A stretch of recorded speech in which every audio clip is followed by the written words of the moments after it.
Welcome to Impulse, powered by Rayhoney Ventures, a podcast that puts different perspectives on all developments in tech and entrepreneurialism. Thank you, of course, as always, to our guests, and last but not least, you, our dear listeners. Today, we talk with Tiankai Feng. He is a musician, a songwriter, a data analyst, and also a TEDx Talk speaker. We'll be sharing his TEDx talk as a link with you so that you can have a look for yourself and see Tiankai in action after this podcast. Today, we'll be talking about data governance and the human side of AI. So, welcome, Tiankai. Yeah, thank you very much. It's great to be here, and it's great to talk about a topic that I'm very passionate about. So, thanks for having me. Fantastic. Now, Tiankai, you're actually a musician, a songwriter, and data analyst. And recently, you also had a TEDx talk. So how was it standing on the stage, talking about topics that you're passionate about? I think I've been performing as a musician for a while now. I mean, that started already in my early student days. And I've been giving keynotes as well, but so far in more of an expertise audience, it was more related to PowerPointing myself through presentations, as one does. But giving a TEDx talk is very different, I think, right? So everything is in your head, basically. You have to remember everything. You have to be very careful about your voice, your gestures, your mimic and everything. So that was very, very cool as an experience, but also nerve-wracking, I have to say, to do all of that and prepare yourself for a speech. But yeah, it was very fun in the end. Absolutely. Okay, that's great. Now, look, you opened your talk with a song that was composed by ChatGPT. Mm-hmm. So based on that experience, who does it better, the human or the machine? So I would say that a machine is definitely doing it faster than a human being. Like, I would not be able to write so many verses and lines as quickly as ChatGPT did. But the quality of the lyrics and let's say the music, let's say the chords, is really not that great at this point in time. So it feels very mechanic, very generic, and almost like sometimes a little bit too much on the surface, not deep enough, I would say. So I took a lot of time to tweak it, right? Like, it took me like 40 iterations to work on what initially ChatGPT gave me, to further work on it with ChatGPT. But in the end, I still wasn't really satisfied with it. But I was thinking, well, that's kind of the point of my talk anyway. So why not just go with it and then surprise people with the reveal, and then talk about creativity within data and AI, for example. Exactly. Okay. I mean, in that sense, it is astounding how far the technology has already come in a relatively short period of time. So I think we can all imagine, loads of improvements coming online relatively quickly. And I mean, you just talked about using it basically as a tool. So could you imagine also in the future, instead of writing your own song from scratch, just really getting into a habit or a routine of using some kind of language model as maybe the starting point and working with that as part of the creative process? Yeah, I think so.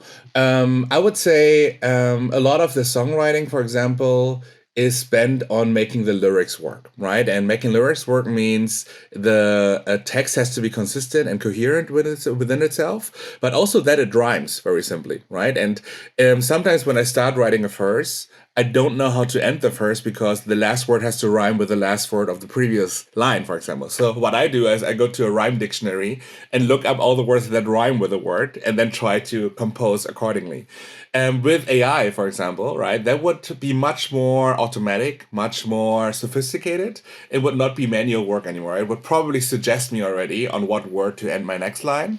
And then I think I can be more creative, as in not do the mechanical human work anymore, but just think within certain guardrails how to compose further.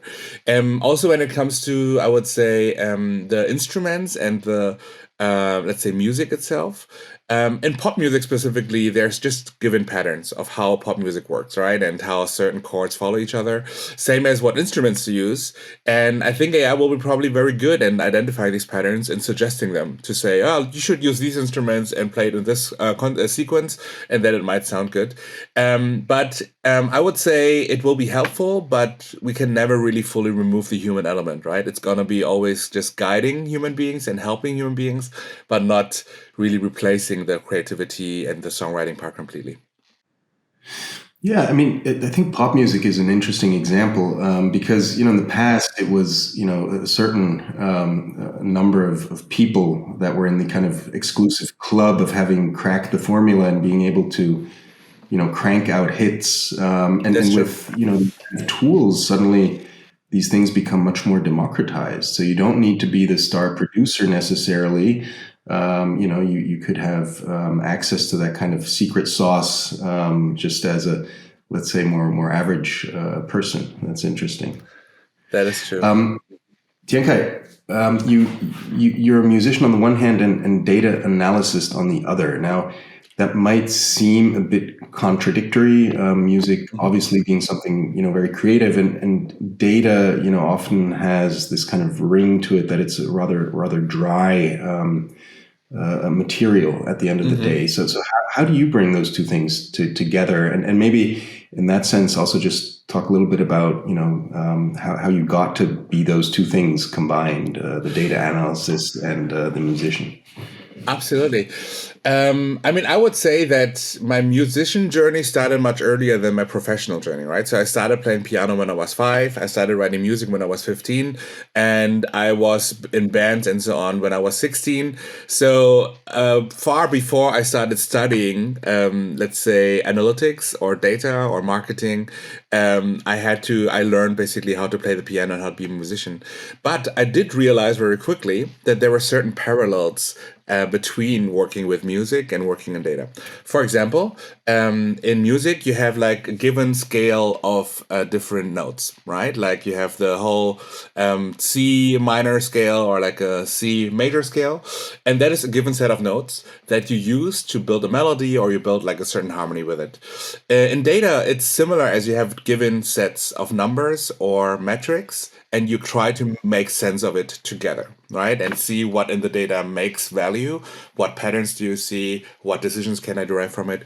That's kind of how it makes. And also when it comes to teamwork, right? And working together as a band, for example, is a lot equally as much about playing as much as it is about listening, right? So you listen to your bandmates of what they're playing and you play accordingly, but you have to play your role as well. And in data, it's very similar, as in that data team alone does any value until it's being collaborated on with other departments that actually make decisions because of it.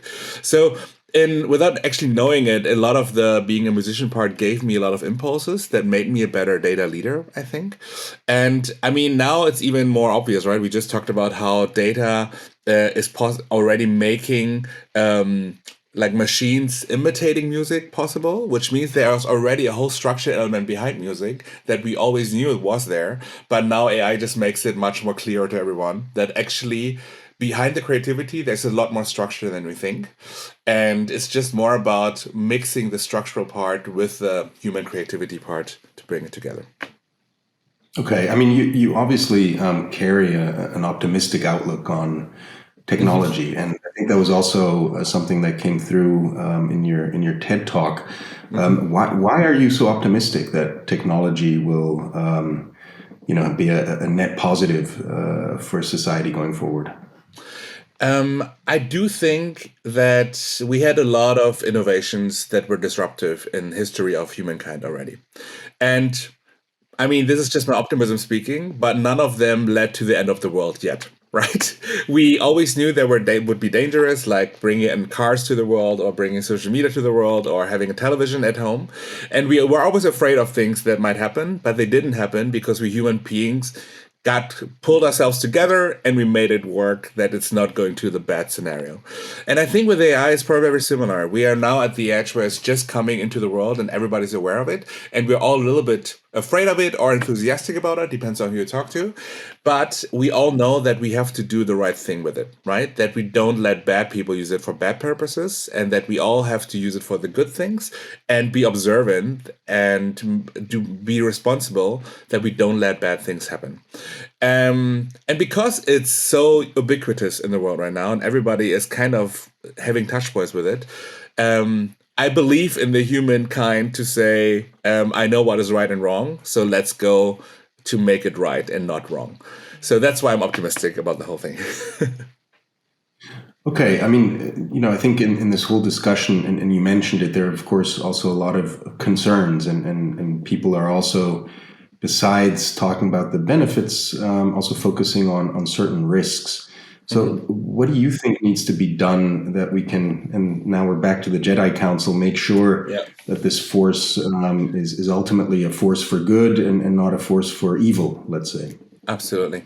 I think there's two things, right? As I mentioned before, one is just trusting our human instinct and our human judgment. We all have a conscience, and hopefully we all know what is right and wrong. That should give us enough power to be observant and know when things are wrong. But that is, of course, not enough, right? I think we definitely need more rules and need more regulation in a certain extent to make sure that nothing bad is happening, because it has to be enforced. Otherwise, we still just hope that things will go well or not. And I mean, the recent EU AI Act did happen, right? And I know it's very controversial.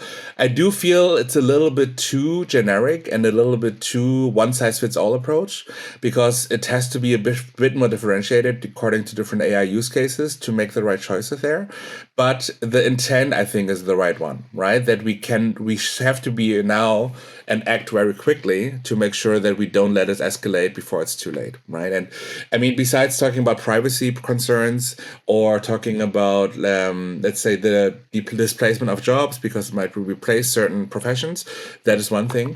But it can be even more dangerous, right? If we use it for like weapons, for example, and let autonomous weapons happen that can target on their own on people, then we talk about life and death consequences too. And we cannot let that part happen. So putting regulations in place to first stop it a little bit and on its root is good.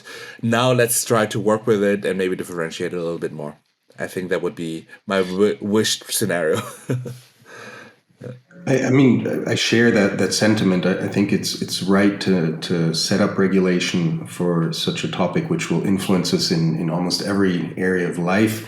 And I also think regulation needs to evolve. I may be a bit skeptical in regards to the European Union because of the kind of track record of being heavily bureaucratic and maybe in many areas over-regulating. But look, I think it's important to do something. On the other hand, if we look at the global landscape, we of course have other markets. Let's say we have the US and also China, which are also, of course, actually leading in the field of AI development. Europe is actually relatively far behind. So how do you, just looking at the global landscape, how do you see the path going forward if we have different regulations in different markets? Doesn't that lead to certain conflicts or imbalances going forward? I think it definitely will lead to imbalances and differences. But on the other hand, this is not new either, right? Let's talk about, for example, differences between China and the European Union. We know already since long ago that Chinese consumers are just far less concerned about privacy and their data security than European citizens, right? And that has always led to them using more of the data and making their own kind of advanced algorithms to even score people based on their financial situation or whatever they're doing in their day-to-day, which is not possible and heavily regulated on the European side, right? And I think with new AI use cases, that cultural element of it all, of how just people think and how they act, is not changing, right? They're just going to amplify probably the cultural differences a lot more. I think as long as it doesn't lead to a huge conflict, right, and lead to like really big human being related kind of debates, it should be fine as long as we find some common ground across all of the different countries, that certain things are just not okay, and that we all agree that this is globally not acceptable to do. right? And I hope now that at least certain countries are making their own kind of deals, but we do have global organizations, not only the, let's say, state institutions, but also just like industry-related institutions to make sure that we bring people together and have exchanges, that this is leading to a more transparent exchange between different countries and states to make the right decisions. Okay, so look, we can all now see how things develop on a global level in terms of international standards going forward. But definitely that will be something that we'll need international alignment on. Tenka, maybe taking a bit from the high level, maybe to something that's a bit more closer, also to for example, the situation in Germany or other country markets. I mean, we have medium and large size companies, which of course will also be impacted by AI. And here, all of these companies generally are in a position to generate huge amounts of data based on the businesses that they're in, be it in manufacturing, that's where we come from, be it in services. So, based on what you see out there, I mean, what are the opportunities for companies who sit on this data, but what are also maybe kind of the risks or the pitfalls? Because obviously this data is, very different in terms of quality, in terms of availability.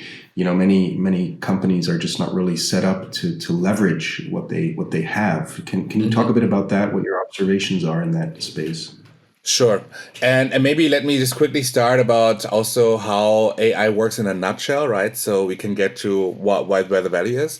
But in really simple words, what AI is doing is to identify patterns within data and then recontextualize these patterns in new environments, right? So if it knows certain things always work in a certain way, then let's apply it to this new data set, and then we do some magic almost, and then reproduce it. But to be able to identify patterns first, it has to work with the loads of data, right? And to learn from it first, that's why it's called machine learning, to then apply it differently. Now, if we talk about any kind of company, right? The more you have repeatable tasks that also are following industry standards and that a lot of other companies are also doing, the more likely AI is going to help you automate it, right? Because let's say, for example, an accounting kind of thing, or let's say financial kind of processes might be very similar within certain types of companies. So an AI will know all of that and can suggest you how to automate a very manual process that it was before into a more automated one. But on the other hand, the more you are unique, the more you are disruptive, and the more you bring a complete new service or product to the world, the less AI can help you, because there's no historical data that it can work with. It doesn't know how it works because there's no history that can prove that it worked in a certain way. So in a certain way, you have to build up that data first and try everything very human logic based until at some point you have enough data to actually let AI do its work. Right. I think one more big risk, I would say, is data quality. That is where I'm coming from, right? Data governance is a lot about having good usable data. And because the requirements towards data quality in the past were very fragmented, right? So like for this specific use case, I need this data and this quality. And now let's talk about a very different use case and use it in that quality. AI needs it as comprehensive and as high quality as possible for everything, because it needs as high amount of data and as broad amount of data and contextualized data as possible.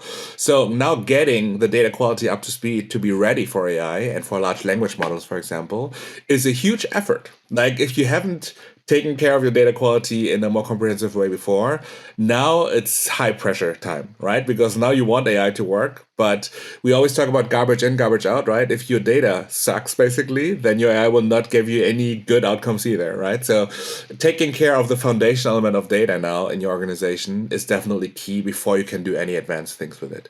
And yeah, we all have to get ready for it. And just one more thing on it, with the regulations coming, as we just talked about, you have even higher pressure, because now it's even a legal thing that you have to do to get your data basically up to the requirements.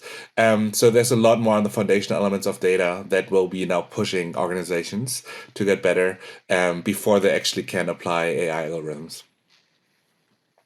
I mean, that's, I think, a very important message at this point, because I think, one of the benefits of AI, and you mentioned that, is productivity increase. That's something that's a benefit to companies, but also in the end, a benefit to society. I mean, Yeah. if we get, past the point of the fear blocking us in terms of, jobs being substituted by AI, at the end of the day, it just means that we have more time and resources to spend on other things. So Exactly. that's, I think, one of the big, elements of progress in AI. But what you're saying is that if you're not ready as a company in terms of your data governance, your data quality, you simply will be left out of this huge productivity increase. So that, at the end of the day, means it's almost a question of survival. So if you're not able to govern your data, you will be left out of this kind of AI revolution, and that's a powerful message. Based on your experience, can you talk a little bit about what a company should be doing to establish a solid, forward-looking data governance strategy? What are some of the key things that need to be addressed? I think, this is, as any strategic planning goes, you start with defining where you want to go, right? So what are the data use cases that we are putting all our bets on, right? So we're going to do AI, for example, for specific purposes. We're going to do reporting for specific purposes. We're going to make decisions for certain purposes and define that as long-term as you can, let's say for the next 5 to 10 years, right? From there, you then check and assess where you are right now. Is your data at this point ready for all of these use cases? And if not, then you have a fit gap analysis, right? You know where biggest improvement optimizations are and what you can do, and what is even the most urgent, because sometimes you feel like super blind spots, as you can then imagine. You have to say, okay, we have to definitely work on this now. So based on this fit gap analysis, you create a roadmap and say we start with the most urgent things where we are definitely completely blind, and then incrementally improve the other things to get ready for all of these use cases. And that applies to data governance specific too, where based on the pain points and the issues that you have, where to start first and what you need to establish to get there. Sometimes that means you need more transparency. Sometimes it means you need more accountability on a organizational side. Sometimes it means you have to have more technologies in place, but it's then very differentiated depending on what type of issues you have. But that is all part of data governance, right? So assessing what the problem is and then basically executing improvements. That's what it's all about. Okay, I'm sure for many companies, this is going to be a completely new challenge, simply because data now going forward has a different kind of significance, and it becomes a hygiene factor to have a strong data governance in place. So definitely something that many people will be dealing with going forward.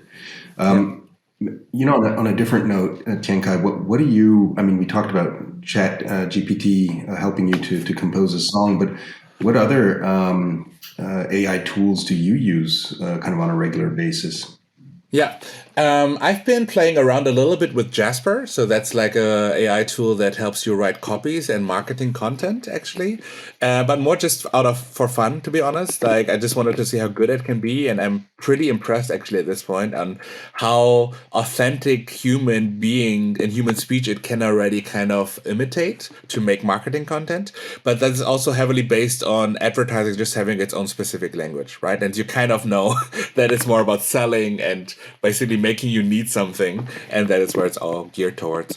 I've been also playing around with generative AI on images, so with Adobe Firefly and Midjourney, and that has been pretty cool. Just learning how to prompt it, how to generate really impressive pictures as well has been really cool. And lastly, also as a musician, right, I've been playing around with Emperor Music, and that is also basically generating for you also specific melodies and sung out lyrics as well. Also pretty impressive for the current state of AI. of what's possible there. But that's what I'm doing just in my free time a lot, playing with these kind of AI tools at this point. I mean, this breaches another interesting topic, which is also in a sense related to governance. It's the question of intellectual property. I mean, relatively recently there was a case where I think Drake was able to get through a cease and desist order for a song that was generated through AI, which was then very, very similar to one that he would have possibly created. And you mentioned Adobe Firefly, and here I think actually Adobe is a kind of a trailblazer by having pretty much solved all the IP issues. So all the images that you generate with Firefly are all not in conflict with any kind of proprietary intellectual property issues. So what do you think going forward, are some of the big hurdles or maybe also strategies to overcome? Because if we feed LLMs with intellectual property, and this then kind of gets recycled, to put it in simple terms. I mean that's a huge issue because people will be kind of stripped of their property rights and not able to maybe monetize their intellectual property. That is very true. I actually also just read this morning actually another legal case where a few authors mentioned that ChatGPT was summarizing their books very well, and that would have been only possible if the books were fed to the LLMs, but they never allowed that to happen before, right? So how could that happen, basically? It's very interesting. I feel like the main issue there is that when authors or creative people publish their content and their works, they never knew that AI would in the end get to it, right? At that point in time, it was meant for human audiences, not for AI basically to identify patterns within it. But inevitably that happened. And so it's now new territory for everyone, right? So everybody's a bit confused and scared by hearing their own voice in a different, complete different environment. That their books can be summarized and reinvented in different ways all of a sudden. It's very difficult. I would say there needs to be definitely a whole talk about legal things. I would say, like, where does intellectual property start and end? How does your almost like human uniqueness play a role in all of this? What is possible to use from you as a human being, from your brain or your likeness or your voice, and what isn't? And what is basically, where can we all find an agreement that it's okay to do so and not okay to do otherwise?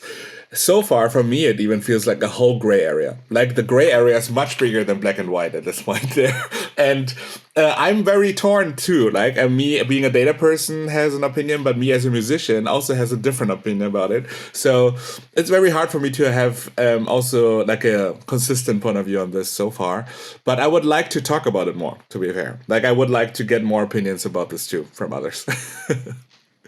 No, definitely. I mean, I think that's a discourse as a society we need to have, and it will also have to lead to certain regulation. I mean, the topic of deep fake has been around for a bit longer than the more recent discussion on AI and ChatGPT, but there is, of course, a huge risk that a lot of content is created almost instantly, which is spreading fake news or conspiracies, or is being instrumentalized in a negative way. And so here we're touching again a bit on maybe the fears, the concerns, but that's what we need to address, and that's where we need to form positions. That's where we need to set up rules. And like you said, I mean, that's been almost with any kind of technology, just something a society needs to deal with. So again, coming away from the scary parts, Yes. what are you looking forward to the most? Personally, maybe not even related to what this means in terms of productivity for companies, but just you personally, what's kind of your biggest hope in the development of AI over the next few years? Yeah. I would say I'm really looking forward to just the tedious tasks in my life to get more automated through AI, right? And that means as much basically trying to fit in things into my calendar, where hopefully that can get a little bit smarter, or how to write like a first email to specific people and finding the tonality and helping me a little bit with how to break the ice, for example. But even like doing research, right? And like not having to read a million papers myself, but get it like partly summarized first, for example, to get already a feeling and then know where to dive deeper on. That is really helpful, it feels like. And that is what I'm looking forward to a lot. So basically making my life easier. That's what I'm looking forward to. Great. Yeah, definitely. I think getting rid of tedious tasks is definitely something we can all look forward to. And that's then again what will, I think, not just impact us on a personal level, but then we're back to the topic of productivity and being able to focus our limited time on other things. Where the human element, the human factor makes the difference. I think that's definitely something to look forward to. Well, Tienka, it's been great talking to you.